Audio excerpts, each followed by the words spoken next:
अब नहीं झुकना अब नहीं इतिहास कर नया शेर जा निकल सारे रुख बदल दिखला जोश नया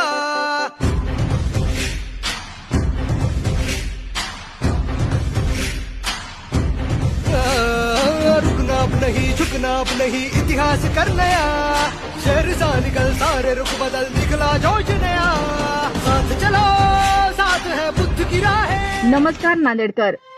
बुद्धगया येथील महाबोधी महाविहार मुक्तीसाठी नांदेडमध्ये भव्य महामोर्चा, हजारोंच्या संख्येने बौद्ध बांधव सहभागी। बुद्धगया येथील महाबोधी महाविहाराचे संपूर्ण व्यवस्थापन बौद्ध भिक्खू व बौद्धांच्या ताब्यात देण्यात यावे, या मागणीसाठी नांदेडमध्ये आज 25 मार्च 2025 रोजी भव्य महामोर्चा काढण्यात आला। भारतीय बौद्ध महासभा भिक्खू संघ आणि समता सैनिक दलाच्या वतीने आयोजित या मोर्चात हजारोंच्या संख्येने बौद्ध बांधव आणि भगिनींनी सहभाग